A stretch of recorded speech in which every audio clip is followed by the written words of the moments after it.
Human trafficking is happening here in the state of South Dakota. It's happening in our small communities. Less than 1% of trafficking victims are ever identified, which means as a community it's our obligation to know the signs and know how to respond and how to report. This is our second annual conference, and the first conference really focused on awareness.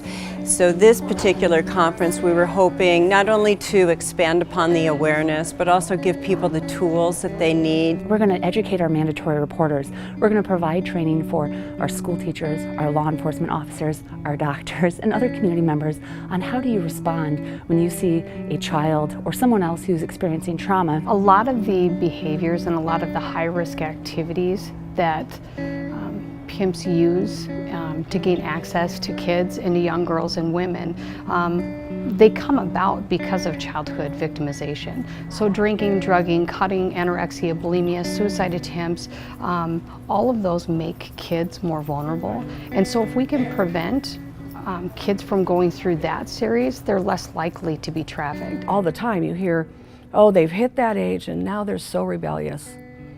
And I say to that is don't assume it's rebellion, because oftentimes behind that something is going on. Kids don't choose to be prostitutes. It's not like they wake up someday and say, I really want to be a prostitute.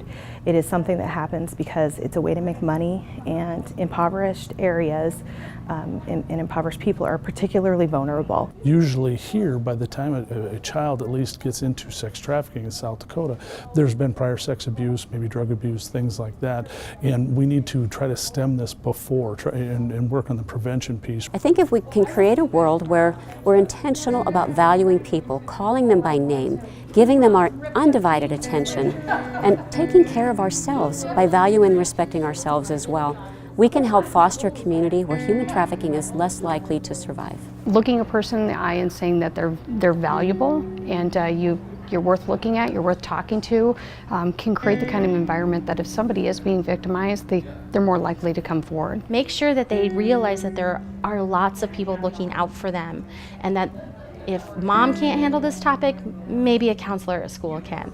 And again, it just alleviates some of that concern of, I don't think mom's ready for this, but I've got other people I can talk to.